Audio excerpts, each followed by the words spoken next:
السلام علیکم۔ غریب و سادہ و رنگین ہے داستان حرم، نہایت اس کی حسین ابتدا ہے اسماعیل۔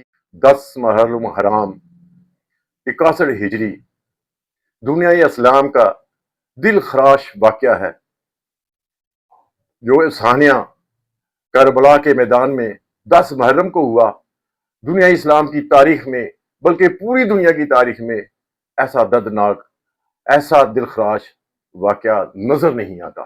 امام حسین علیہ السلام کی شہادت، اس کو سمجھنے کے لیے جنگ بدر اور فتح مکہ کو بڑی باریک بینی سے دیکھنا ہوگا، پھر کربلا کا واقعہ سمجھ میں آئے گا۔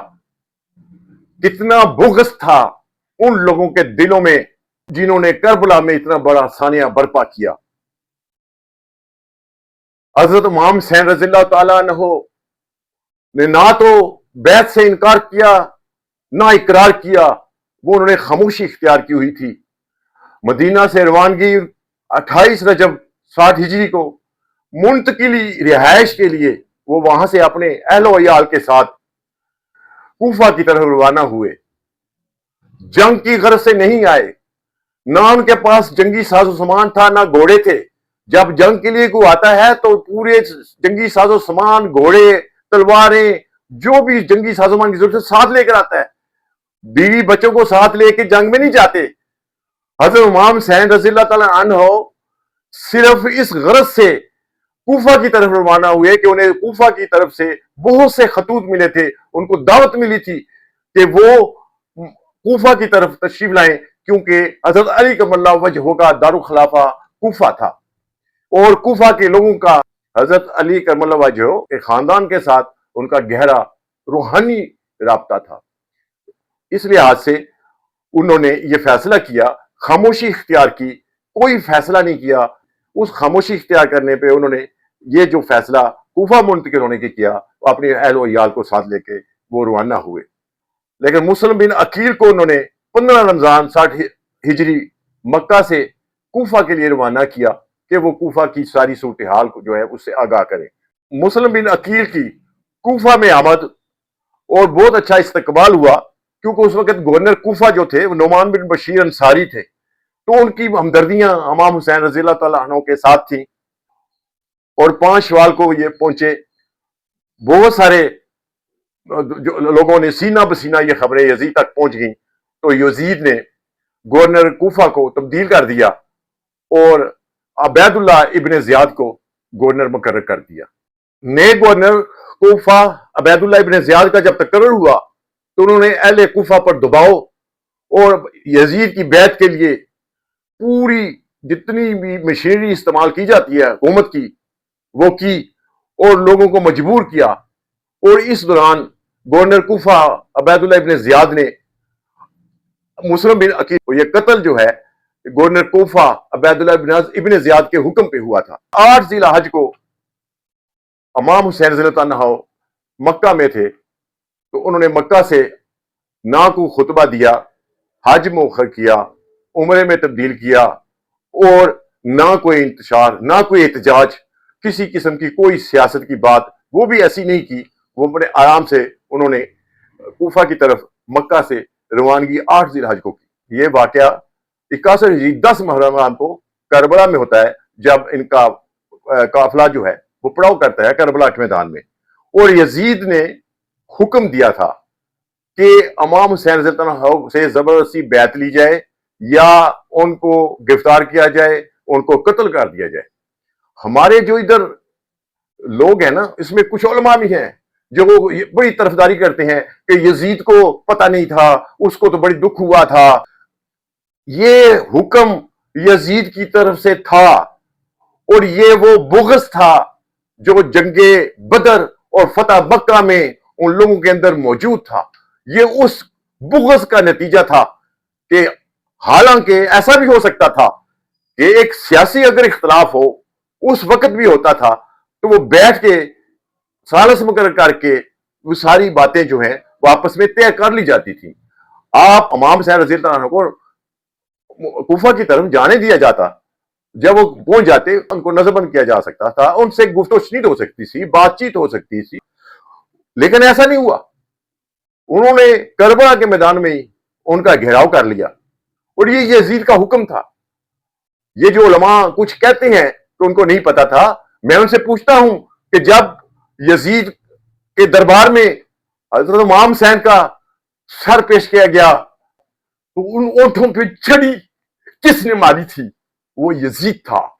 اس نے اس ہونٹوں پہ چھڑی ماری جن ہونٹوں پہ رسول خدا بوسہ لیتے تھے.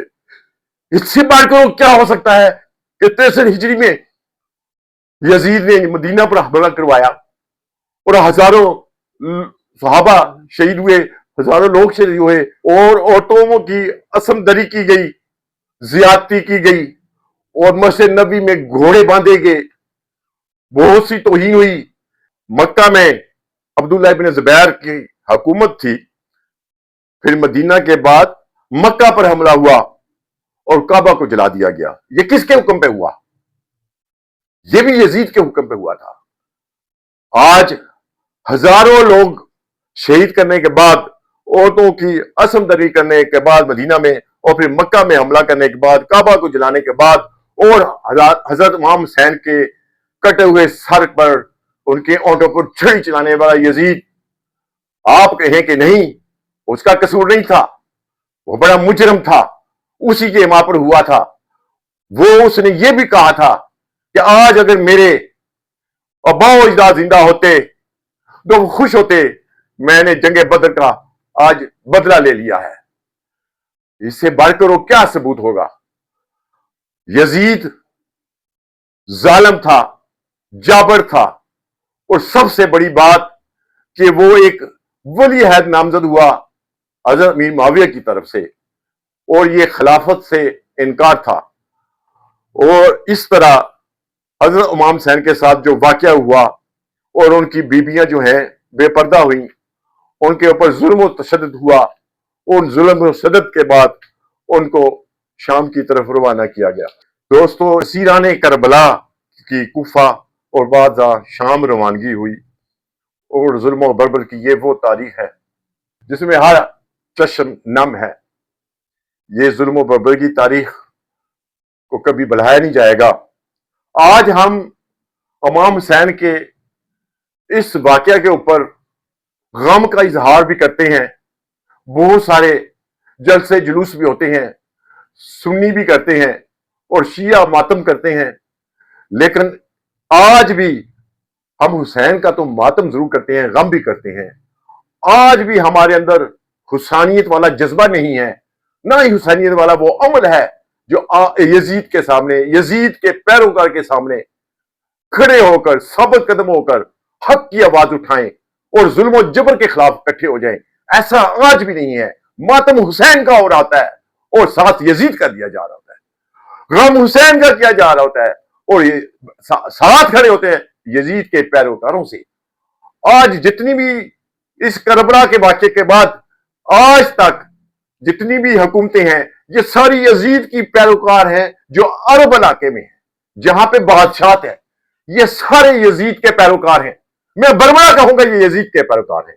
واقعہ کربلا کے بعد یزید کی حکومت تھی, یزید کے بعد بنو امیہ کی حکومت آئی, یزید بھی بنو امیہ ہی تھے, مروان کی حکومت آئی, تو ان لوگوں نے اسی طرح سے اپنا نظام حکومت چلاتے ہوئے جو طریقہ اختیار کیا تھا, ایک لکیر کھینچ دی کہ عبادات کو ایک طرف کر دیا اور حکومت کو ایک طرف.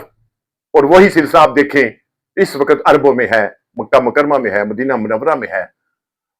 حکومت میں کوئی بول نہیں سکتا ان کے خلاف. یہی بنو امیہ کا ان کے ساتھ پیروکار ہوا ہے. اور پاکستان میں بھی یزید کے پیروکار موجود ہیں, یہاں پہ بھی یزید کے پیروکار موجود ہیں, لیکن جذبہ حسینیت کسی میں نہیں ہے. سب آج ظلم و جبر پاکستان میں پاکستانی قوم کے ساتھ جو ہو رہا ہے, یہ کوئی کم ہے, کوئی بولنے والا ہے.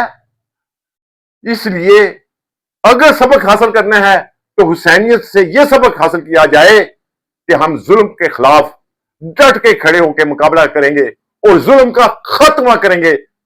آپ حسینیت ہیں ورنہ آپ یزیدیت ہیں. حسینیت زندہ باد، پاکستان زندہ باد.